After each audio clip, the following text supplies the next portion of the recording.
भगवत गीता 13वां अध्याय आसान हिंदी भाषा प्रस्तुत करता शोभना मिश्रा। मिला। इस अध्याय में भगवान पुरुष, प्रकृति, ज्ञान, अज्ञान, पर ब्रह्मा और मुक्ति के बारे में बताते हैं।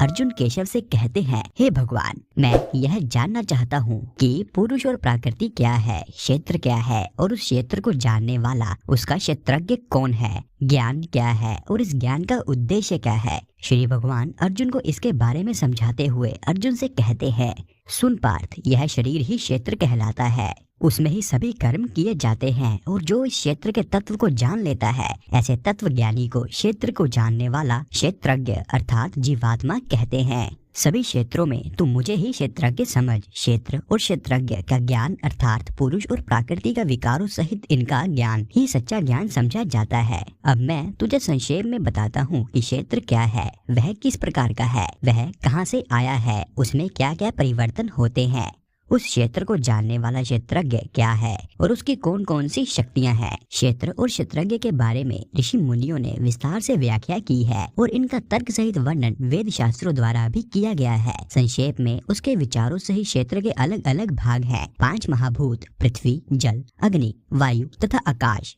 10 इंद्रियां, जिनमें 5 ज्ञान इंद्रियां, जिनमें नेत्र, कान, आँख, जीभ तथा त्वचा है और 5 कर्म इंद्रियां, जिनमें वाणी, पाँव, हाथ, गुदा तथा लिंग है। 5 इंद्रियों के विषय रूप, गंध, स्वाद, स्पर्श तथा ध्वनि, मन, इच्छा, अहंकार और बुद्धि, यह सब मिलकर क्षेत्र कहलाते हैं। और ज्ञान ही है अभिमान का ना होना, छल कपट का ना होना, अहिंसा भाव और सहनशीलता, मन और वाणी की सरलता, श्रद्धा से गुरु की सेवा, शरीर और मन दोनों की शुद्धता, स्थिरता और आत्म संयम। इंद्रियों के विषय में वैराग्य, अहंकार का ना होना, पुत्र, पत्नी, घर इत्यादि के प्रति कोई भी लगाव ना होना, ममता का ना होना, सब प्रिय तथा अप्रिय, अच्छी तथा बुरी सभी घटनाओं के प्रति समान चित्त का भाव तथा बिना किसी रुकावट के मेरे प्रति दृढ़ अविचल भक्ति, एकांत स्थान में निवास करना, जन समुदाय के प्रति रुचि, लगातार आत्मा के ही ज्ञान में मगन रहना, हर तत्व और हर सत्य में परमात्मा को ही खोजना और सब में परमात्मा को ही देखना, यह ही सच्चा ज्ञान है। और जो कुछ इसके विपरीत होता है वह सब अज्ञान है। अब मैं तुझे वह बताऊंगा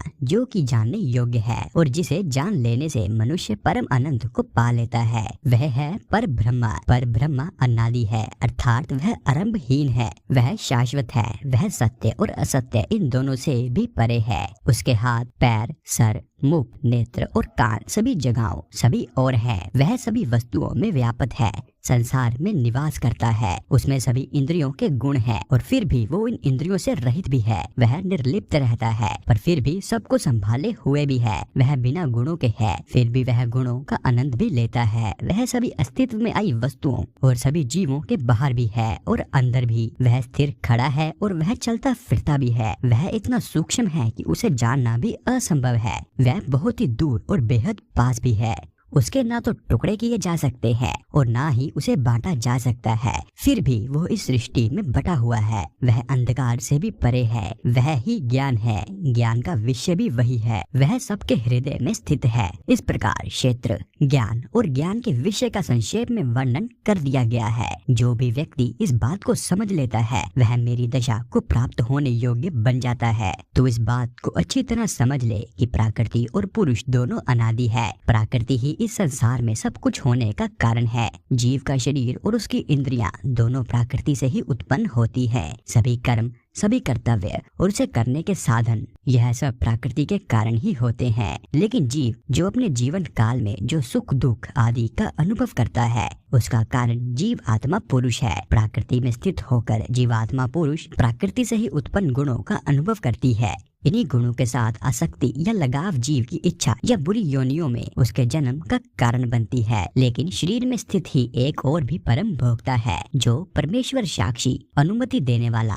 संभालने वाला, भोगने वाला परमात्मा कहलाता है। जो कोई भी इस प्रकार आत्मा और प्रकृति, पुरुष और प्रकृति को उनके गुणों के साथ जान लेता है वह वर्तमान में जो भी कर्म करता रहे वह फिर जन्म नहीं लेता। कुछ लोग परमात्मा को ध्यान द्वारा अपने भीतर देखते हैं, कुछ ज्ञान द्वारा परमात्मा का दर्शन करते हैं, जबकि कुछ कर्म योग द्वारा ऐसा करते हैं। लेकिन बहुत से लोग ऐसे हैं जो ध्यान, ज्ञान और कर्मों के मार्गों को नहीं जानते। ऐसे लोग अन्य ज्ञानी लोगों से मेरे विषय के बारे में सुनते हैं और जो कुछ उन्होंने सुना है उसी पर आस्था रखते हुए मेरी भक्ति में लग जाते हैं और मेरी इस भक्ति द्वारा वह भी मृत्यु के परे पहुंच जाते हैं। पार्थ, तू इन सब बातों को समझ ले कि इस संसार में जो कुछ भी अचल या चलने वाली वस्तुएं उत्पन्न हुई हैं, वह शरीर और आत्मा, प्रकृति और पुरुष के संयम और संयोग से, इन दोनों के मेल से, इन दोनों के जुड़ने से ही उत्पन्न हुई हैं। जो व्यक्ति परमात्मा को सभी वस्तुओं में समान रूप से निवास करते हुए देखता है और उन वस्तुओं के नष्ट हो जाने पर भी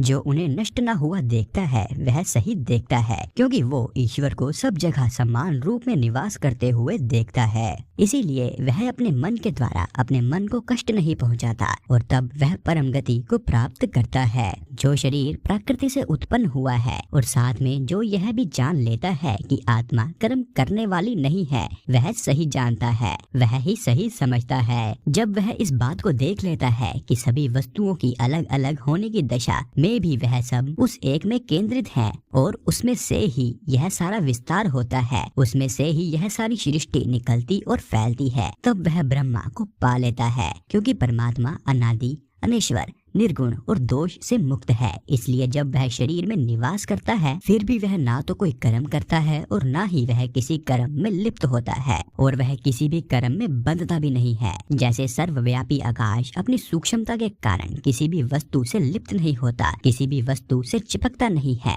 वैसे ही शरीर में रहने वाली आत्मा शरीर से लिप्त नहीं होती। जैसे एक ही सूर्य सारे संसार को प्रकाशित करता है, वैसे ही क्षेत्र का स्वामी भी अपने सारे क्षेत्र को वैसे ही प्रकाशित करता है। इस तरह से जो लोग अपनी ज्ञान की आंखों से क्षेत्र और क्षेत्रज्ञ के अंतर को और सभी प्राणियों की प्रकृति से मुक्त हो जाने की विधि को जान लेते हैं, वह परम लक्ष्य को पा लेते हैं। इसी के साथ भगवत गीता का 13वां अध्याय समाप्त होता है। बाकी के अध्याय भी आपको जल्द ही चैनल पर देखने को मिलेंगे। इसके लिए चैनल को सब्सक्राइब जरूर करें ताकि अगले अध्याय आपसे कभी भी मिस ना हो। और यदि आप काफी समय बाद यह वीडियो देख रहे हैं तो बाकी के अध्याय प्लेलिस्ट में मिल जाएंगे। तब तक के लिए जय श्री कृष्णा।